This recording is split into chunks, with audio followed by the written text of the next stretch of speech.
School shootings are tragic. They should never fucking happen. But they happen so much in this country that this has become our national pastime. He couldn't spell defense if he gave him the first 6 letters. Couldn't do it. Why the hell would we want Terry Stotts? I guess if you put on that uniform and put that helmet on, you just lose brain cells automatically. Yo, Beth. That shit crazy. On a Tuesday, it's All Even with your boy Barry Grant. You can catch me on Instagram and Twitter at All Even Podcast. You can listen to the show on Spotify as well as Apple Podcasts, Google Podcasts, Deezer, Stitcher, Amazon Music. I'm all over the place, man. And trust me, go to YouTube, hit that subscribe button, like, share, and comment because the page is growing, baby. That All Even wave. Hit that thanks button as well. Support the page. Lots to get into. We got NBA playoffs. The Warriors are dogging everybody and yada, yada, yada. We got the Miami Heat.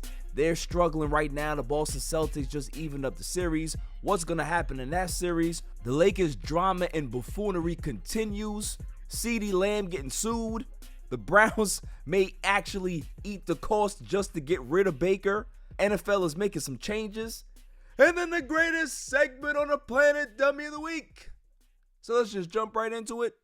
First off, before I get into any sports talk, I want to send my thoughts and prayers out to the families of all those who lost their lives today in the tragic school shooting in Uvalde, Texas. 15 people lost their lives. And every time we hear about this, our heart sinks even more because those who don't have children feel it. Those who have children feel it. And just like Steve Kerr said today, when is it going to be enough? My thoughts on the situation is this. How many more kids have to die? How many more adults have to die because they're risking their lives? They're putting their lives on the line for these children to protect these kids. That's what they're supposed to do, right? But at the same time, why are our schools under siege here? There's no other country around the world that has more school shootings than the United States. Since 2009, there's been 288 school shootings here. You don't even have that around the world total in regards to all the other countries. But we have that amount here. And the reason why we have it here is because the politicians that are in power like to stay in power, so they don't want to upset the lobbyists. They don't want to upset the gun laws. They don't want to ruffle any feathers. And that's why this country is where it is. This is why our education system sucks. This is why our infrastructure sucks. This is why we have so much hatred and vitriol around the world because of how we do things. We're always on the big stage and we're always front page news because we're the embarrassing United States. That's what we own. School shootings are tragic. They should never fucking happen.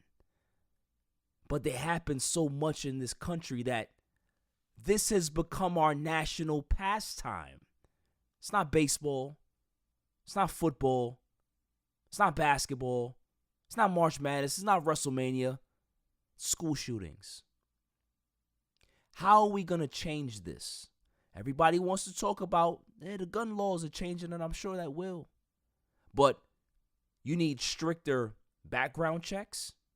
That can help. And guess what? The bigger picture is mental health. There are not enough mental health advocates out there. There is not enough resources going into mental health. You should have mental health counselors and a whole bunch of people in these schools that see certain kids struggling and understand the dynamics is a little off. Contact the parents and try to get something going. That's what's the problem. You can't have so many school shootings in this country without there having a mental health issue. There's an epidemic in this country. It ain't coronavirus. It ain't anything else. It's that. That's the problem. But they don't care. Our government doesn't give a shit.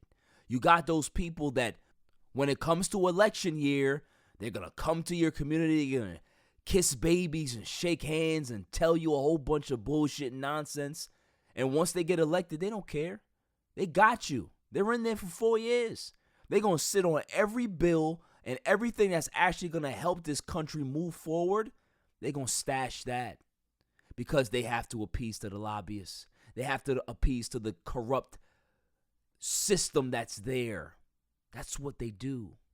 You know what can also help in schools as well? Metal detectors in every school.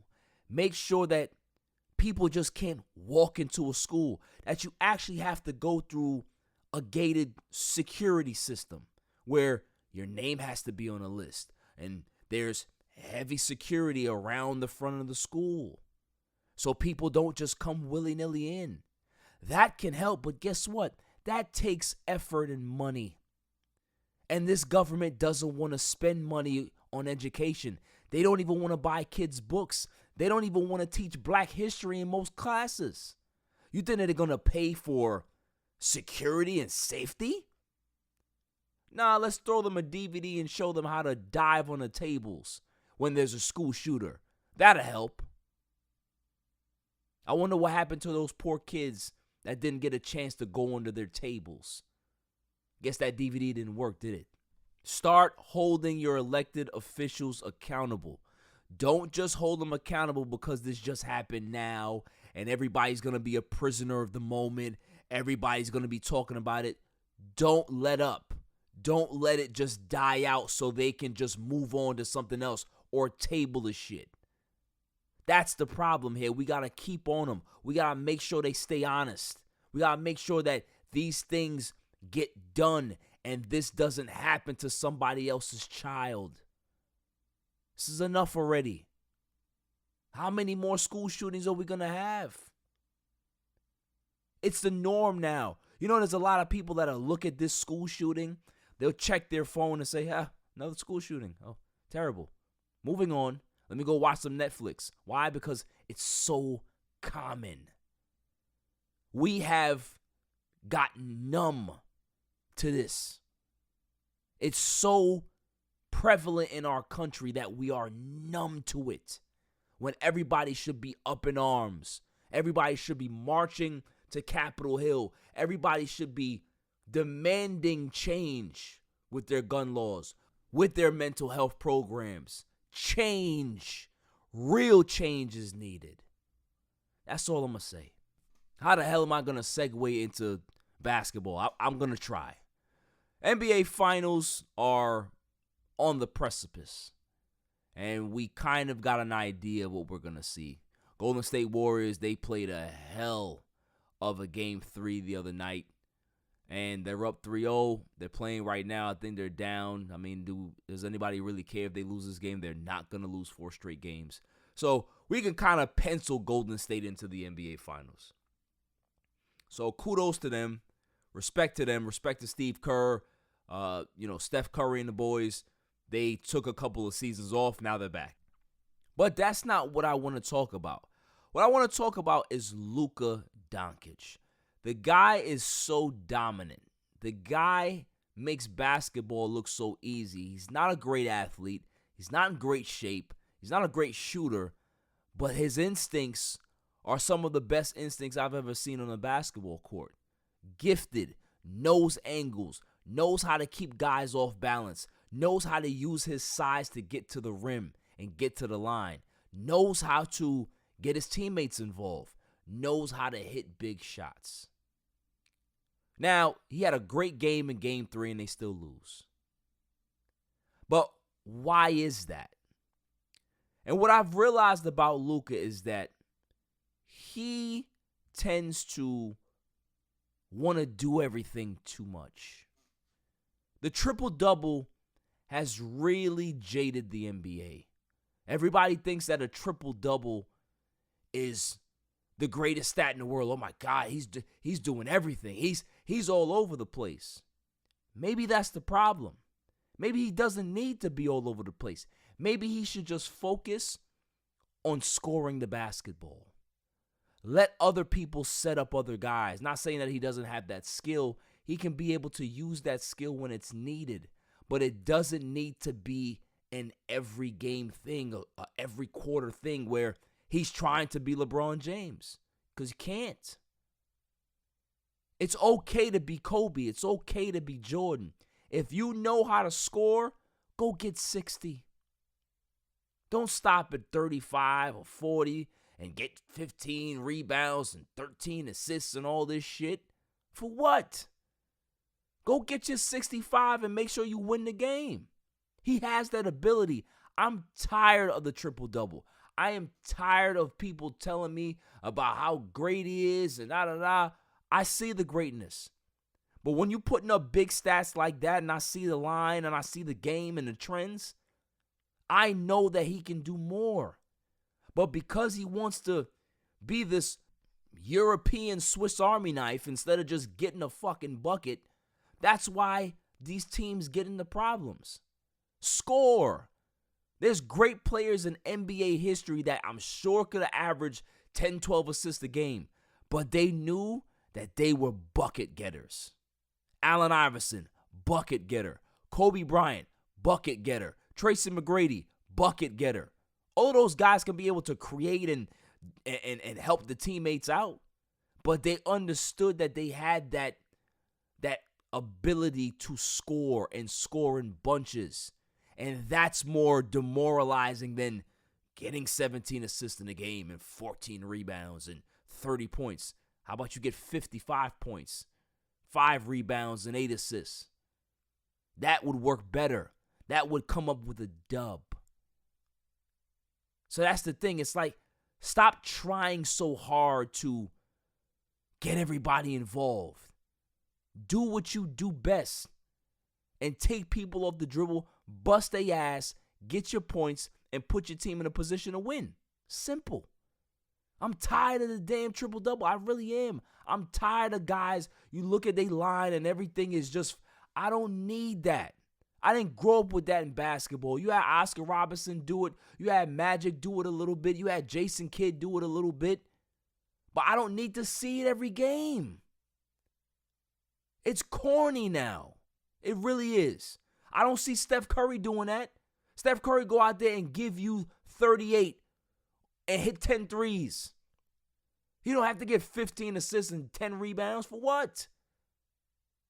What's the point of that? Let Draymond get that. Draymond's not the star, so he can be able to do that. I don't need the star of the team to do everything. I don't. I need him to go get a bucket and go dominate the game. Simple. Moving on. The Miami Heat are banged up, y'all. I mean, there's no other way to put it. They had one of the worst games I've seen out of the starting five in NBA history. Jimmy Butler had a bad game. Kyle Lowry needs a wheelchair. They just did not have it, and the Boston Celtics rolled over them in Game 4. Now, is the series over? The series is not over. Does it feel over? It does feel over. It feels like the air has been sucked out of Miami. Really has. Jimmy Butler is doing all he can, but he's banged up. The knee is a problem. He says it's not a problem. It's a problem. Kyle Lowry got one leg. Looks like Mr. Glass out there. So what are they going to do? How can they be able to make these adjustments? How can they slow down Jason Tatum? I don't know if you can. Maybe what the thing is, maybe allow Jason Tatum to go off and try to keep everybody else in check. Maybe they got to bench Kyle Lowry for good. Maybe put Jimmy Butler at the point guard and see what happens. But there's something that needs to happen. And Coach Spo is always good at making adjustments, so I'm not really worried about them. But if I got to pick somebody to win the series now, I'm going Boston. They're the healthier team. They look more confident.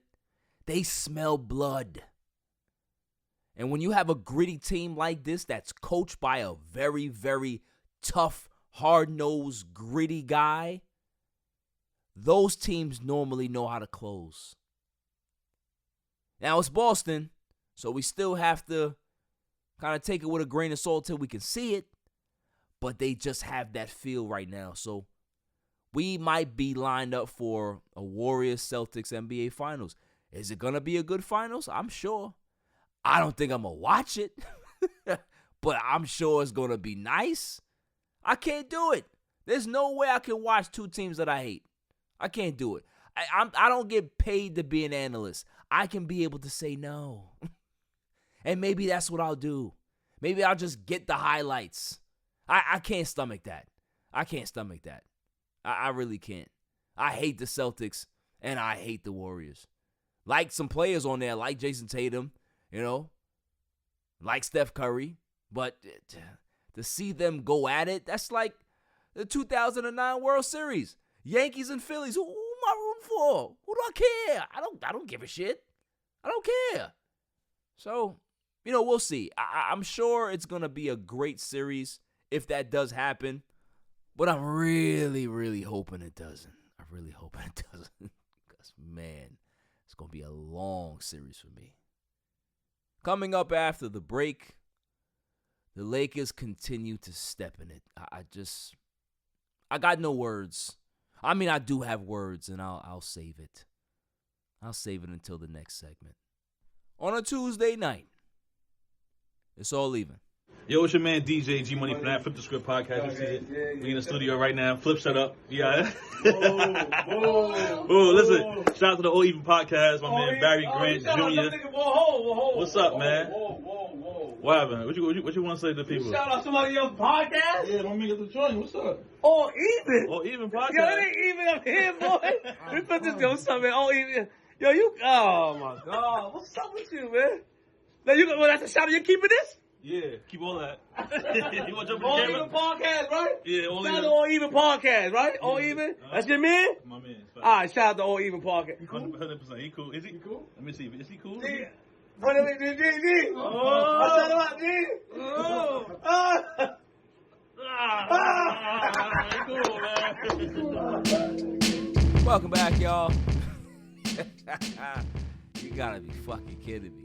I gotta laugh so I don't cry. I really do. I don't know what the Los Angeles Lakers are doing anymore. I don't even think they know. So what we see is the Lakers, they have moved to the final stages of their coaching search, and they've selected 3 candidates. Darvin Ham, the assistant coach for the Milwaukee Bucks. Kenny Atkinson, the assistant coach for the Golden State Warriors. And retread all-star coach Terry Stotts. Who was looking for Terry Stotts? When I saw the list, I'm like, all right, cool. We're going to have Mark Jackson on the list. We'll have Darvin Ham. But where did Terry Stotts come from? So we had Frank Vogel. Frank Vogel was a head coach, defensive-minded guy, wasn't really great offensively, won the championship in the bubble. Great, congratulations. And you want to replace him with Terry Stotts. The same Terry Stotts that couldn't get his team past a certain point in the NBA playoffs. The same Terry Stotts that is a great offensive mind but has no idea what defense is. He couldn't spell defense if you gave him the first 6 letters. Couldn't do it. Why the hell will you want Terry Stotts? Kenny Atkinson, coach the Nets. Great developing coach. He's a great guy for player development. Who are you developing on the Lakers? You got LeBron James. You got Anthony Davis. You still have Russell Westbrook. Who are you developing? What would he do here? This is not Lonzo Ball and Brandon Ingram. I would have loved to have him back then. What are you bringing in Kenny Atkinson for? For what? The only one that makes sense to me, Darvin Ham. I wanted Sam Cassell, Darvin Ham, Mark Jackson, those guys. Good, nice black coaches. 2 of them that never had a shot before. And I'm okay with hiring a brand new head coach with no experience. Just hire the right guy. That's all I care about. Hire the right guy. We had a rumor, or there was a report that Rob Pelinka and Sean Marks had a meeting at the Combine. And everybody's like, oh, are they talking trade? No, they ain't talking no damn trade. They're talking Kenny Atkinson. Well, how is Kenny as a coach? Like, really? You doing all this due diligence for the wrong dude. Just hire Darvin Ham already and let's move on. But wait. There's more. So there's supposed to be 3 candidates, right? Oh, no. Under the table, they were still talking to Juwan Howard. Juwan Howard had to come out in the public and say, nah, I ain't with that. They was on my ass. They was chasing me a little bit. I had to tell them, chill. I want to stay in Michigan. So they're not really 3 then. So why are you hiding other candidates? Why don't you just be honest? Then there was another rumor that said, hey, they're still keeping an eye on Doc Rivers. I have never seen a head coach that won 1 championship that has gotten more mileage out of that 1 championship than Doc Rivers. Frank Vogel got a championship. Nobody calling his ass. But every time Doc Rivers is available, somebody wants him. Why? The man has more Game 7 failures than anybody combined in NBA history as a coach. There's times where Doc Rivers has no idea what he's doing on the sidelines. And the players know it. So now you're going to put him with this failed group? No, you actually need a head coach that, not saying that they don't respect Doc Rivers, but they need somebody who's new, who's fresh, who can be able to challenge them. That's why I was a big fan of Ty Lue. Ty Lue was a brand new coach. He got into LeBron James's face and said, this is not how we're going to do things, bro. You don't have people challenging you much. I'm going to do it here. And LeBron James looked at him and said, you know what? I respect that. That's what I believe Darvin Ham can do. That's what I believe the Sam Cassell can do. That's what I believe a Mark Jackson can do. But everybody wants to talk about Mark Jackson's history. And, he made the locker room toxic. Listen, these are grown-ass men. If he has a certain view and people don't agree with that, they don't have to listen to it. If he was trying to get prayer meetings and all that, they didn't have to come. Can't make those stuff mandatory. But everybody wants to throw shade at Mark Jackson. Everybody messes up and fails at some point in their life. But does that define you as a person? So he doesn't deserve another shot because in his first go-round, he made some mistakes that I'm sure he probably wouldn't make now? But nah, this is cancel culture society, right? So when you make one mistake, you do one thing, you make one tweet 15 years ago, you got to still pay for it today. Because this is how the society is. Everybody wants to get you. Everybody wants to be the person to say, look what I found. I found this one tweet that he said that he hates gerbils. And we're going to get him from the gerbil community because gerbils have feelings too. Probably the same people that haven't been laid in 15 years. Those people. Sick of it. Back on track, though. Darvin Ham looks like the leader for this job. But because it's the Lakers, can't tell you. Can't tell you who's actually in the league because they don't know. They still going under the table and hiring people or talking to this person and having these secret meetings. They don't know. They don't know. And that's the problem. Then I hear that every coach that they're interviewing or spoke to, they have asked them about how they're going to use Russell Westbrook. This is a guy that pretty much scorched earth here, and you're trying to convince a head coach that you might have to keep that motherfucker?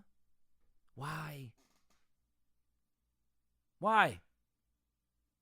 If the Lakers don't trade Russell Westbrook, I got to take a year off. Not going to lie to you. I told you it was a bad idea from Jump Street. People used to argue with me who know nothing about basketball and told me that was a good idea. Really? I played basketball my whole life. Watched it my whole life. I know a bad player when I see one. This one had neon lights around it telling you that was a bad idea. Yo, but he gets triple doubles though. What else? Can't tell you. They don't know because most people only watch box scores. Most people only watch ESPN for the highlights. They don't know shit about basketball. And the people that argued that point, I wonder how they look now. Maybe yes, Russell's still my guy, man. You know, he tries hard, man. Shut up. Just shut up. So now I'm hearing that teams are demanding a first-round pick just to get Russ. You think? I'm surprised it was one. I thought they would have said, yo, you gotta come off two of those. Come up off two of those and we could talk. So the Lakers, they're talking about, oh, we may not want to give up a first-round pick. You gonna have no choice. F them picks. Get his ass out of town and ship his ass somewhere else because he can't come back here next season. Not with that Laker fan base, not with that Laker media, not with that exit interview that he crashed and burned in. There's no way you can come back. Not here. This ain't the Knicks. This ain't the Houston Rockets. This ain't NBA Siberia in Sacramento. This is not NBA Bermuda in Orlando where dreams and careers go to die. This is Los Angeles. This is the Lakers. Have some respect and decorum for your franchise and get his ass out. My confidence in this Lakers organization is weighing every day. Every day I see Rob Pelinka's face, I want to punch a wall. Every time I see a quote from Jeannie Buss, I just roll my eyes. Every time I hear Magic Johnson talk about it, maybe we should keep Russell. It's just shut. Just stop. Just sick of all of them. They all just don't know what they're doing. They're all in one circle jerk, not understanding what to do. That's the problem, is that you have all of these people in the room and everybody's looking at each other like, so, what do you think? Yeah, we told the media 3 guys, but, I think we got like these 7 other guys we want to talk to.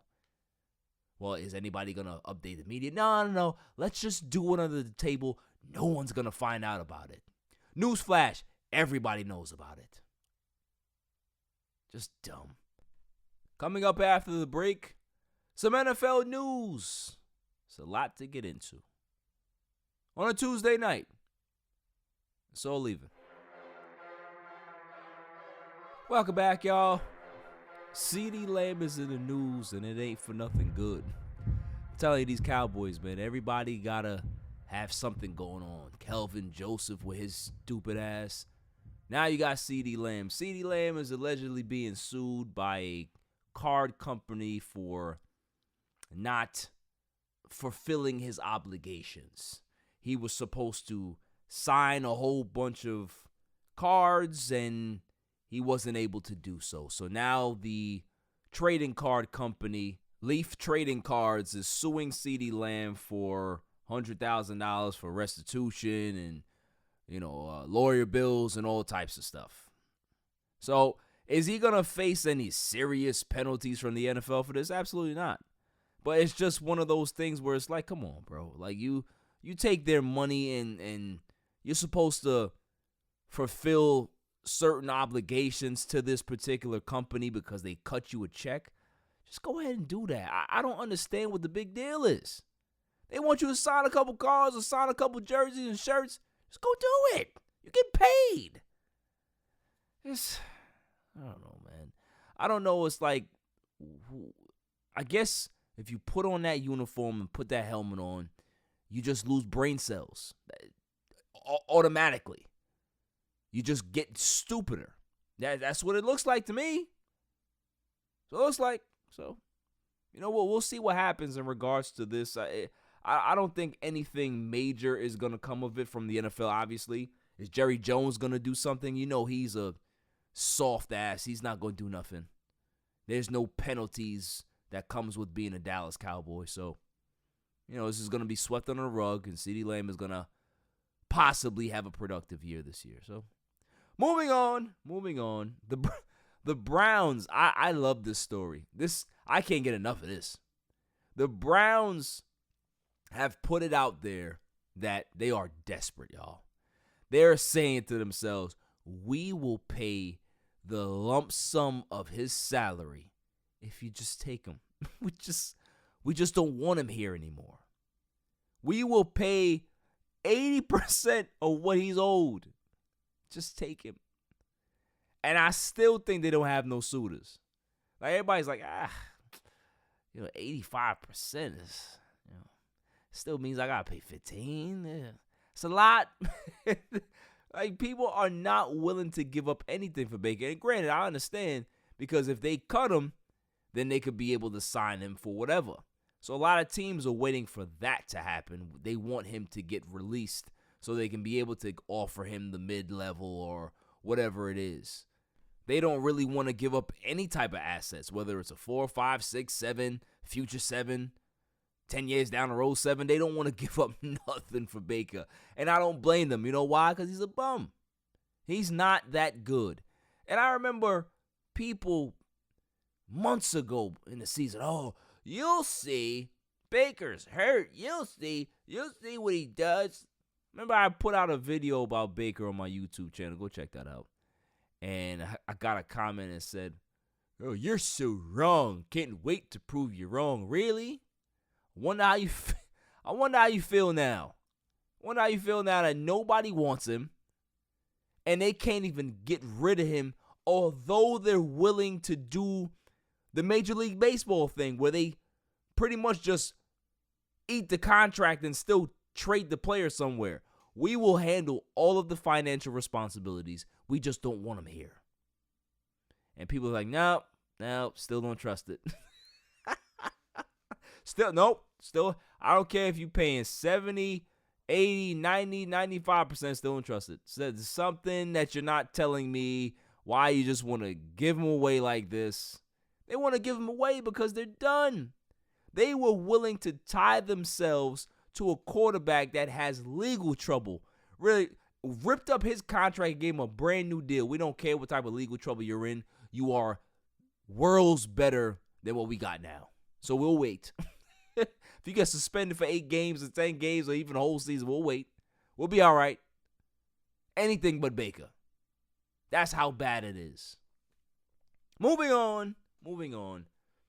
The NFL is considering getting rid of the Pro Bowl.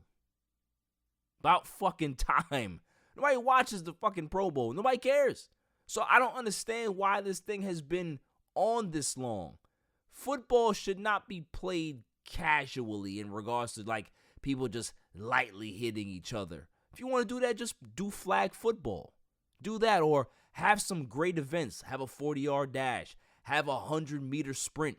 Have a throw-off. Some shit like that where there's some interesting like Olympic-style events where the AFC and the NFC are competing. That's fun. That makes sense. You can make like a couple of days out of it and come up with a winner, whatever. And then have some type of stipulation or, caveat of who wins. They get something. I don't know. You can think of that. But that's more interesting than watching boring-ass football. Nobody cares about that shit. So I'm glad that they're considering it. They should just make it final now. Cancel it and do something else because nobody gives a fuck about the Pro Bowl. No one. There's another thing that they shouldn't care about too. The Rooney Rule. I'm hearing rumors that they are thinking about expanding the Rooney Rule to interview a candidate from the underrepresented group. That's what they're planning to do now. So they're expanding the Rooney Rule or thinking about doing it. And honestly, the Rooney Rule hasn't worked in quite some time. So why would you expand something that's broken? Oh, the NFL does that because you know why? They don't know what the fuck they're doing when it comes to this. When it comes to racial issues or things that are very sensitive like this, they get all shell-shocked and frozen because they have no idea what they're doing. And they're forcing people who are not comfortable with this particular rule and actually are angry about it because maybe they're closet racists and they don't want to comply. You're making it worse for the candidates that actually do get interviewed because they know they're not getting the job. They know that they're not getting the respect that the other candidates are getting. So you're just setting them up for failure. It's just enough already. Just get rid of this stupid-ass rule. Get rid of the Pro Bowl and get rid of the Rooney Rule. Nobody gives a fuck about the Pro Bowl and nobody gives a shit about the Rooney Rule. They both need to be revamped or get them out of here. Period.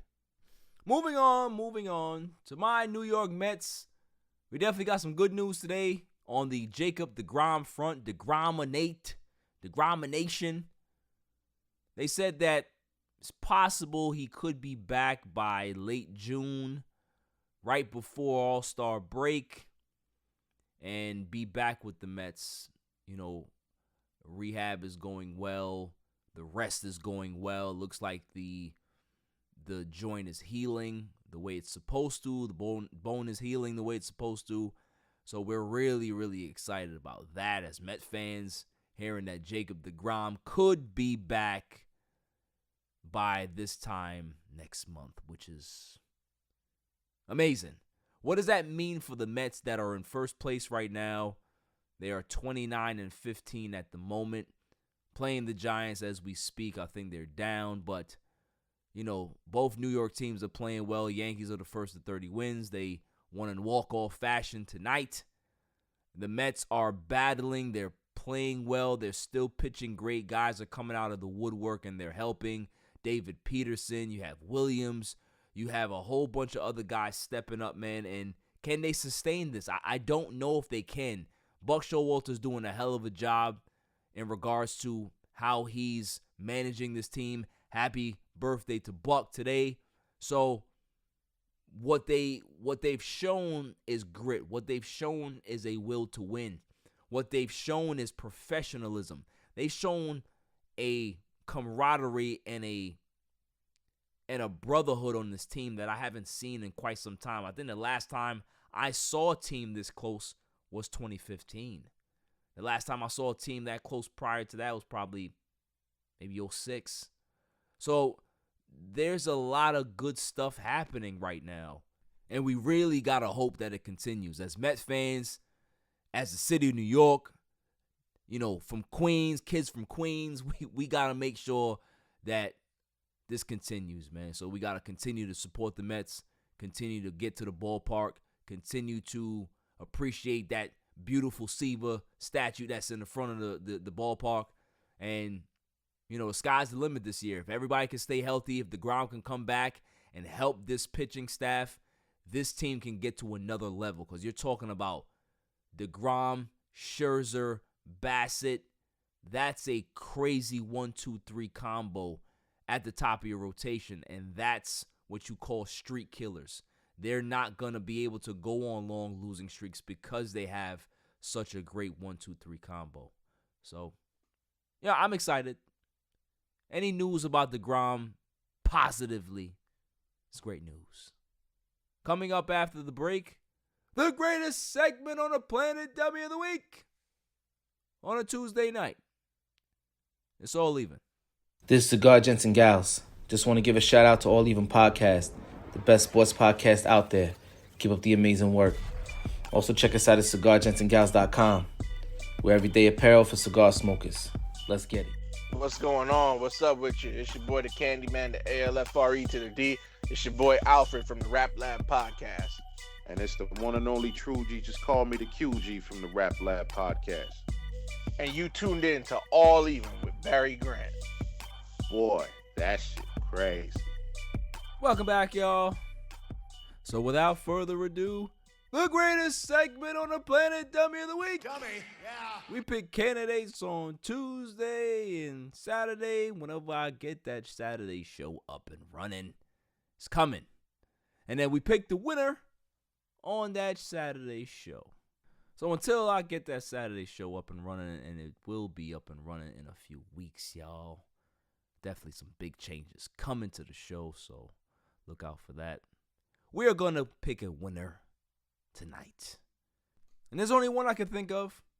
There's only one brain dead, damaged soul out there that is floating around in the Dummyverse. May I have the drum roll, please?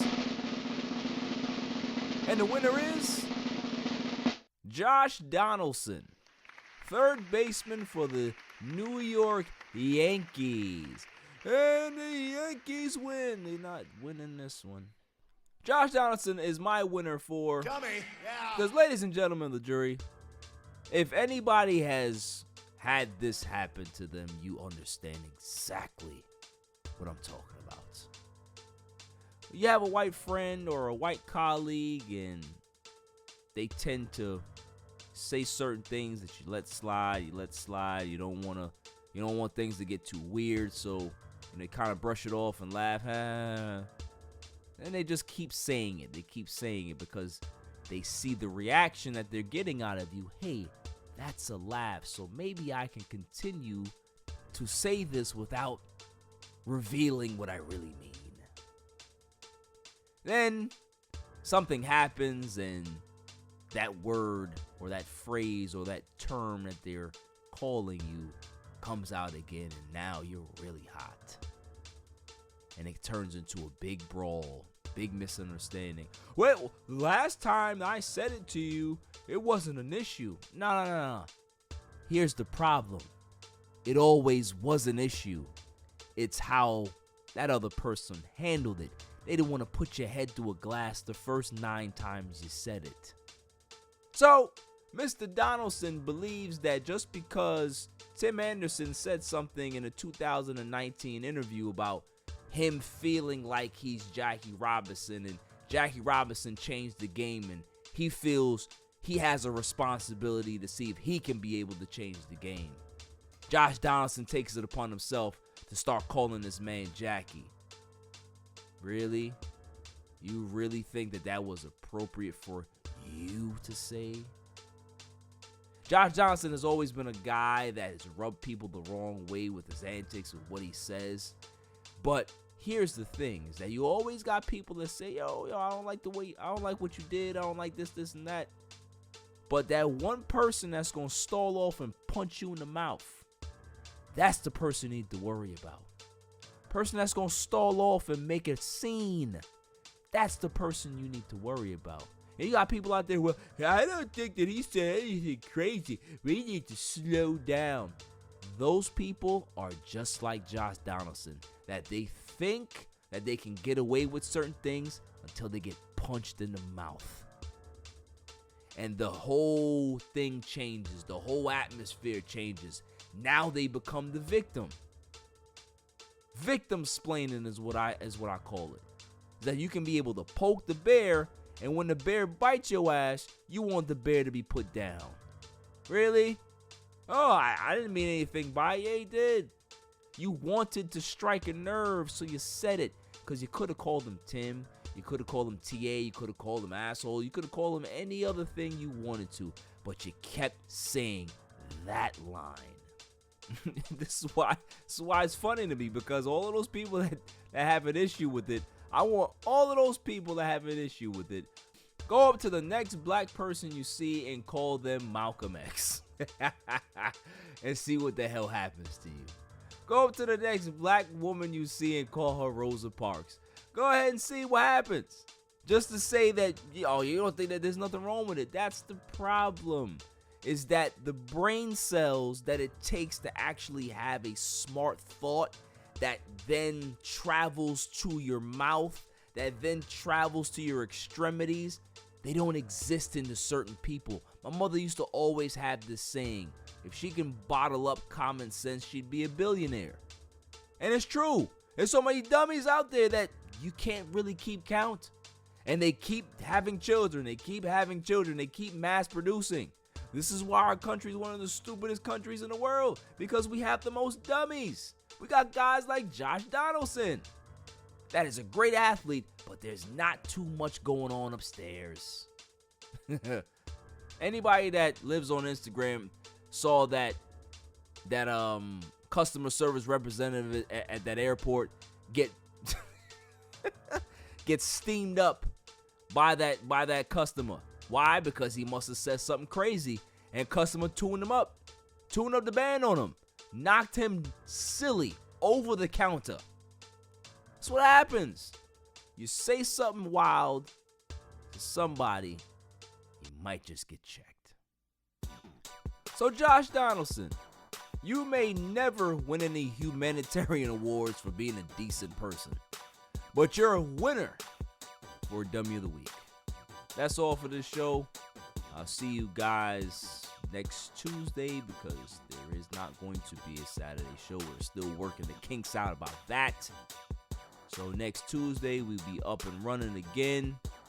So until then, stay safe, stay cool. Peace. You can catch me on Instagram and Twitter at All Even Podcast. Listen to the show on Podbeam, Amazon Music, Spotify, and wherever you find your podcasts available. And check out my YouTube channel, All Even Podcast. And don't forget to like, share, and hit that subscribe button. My son is the champ, so get over it.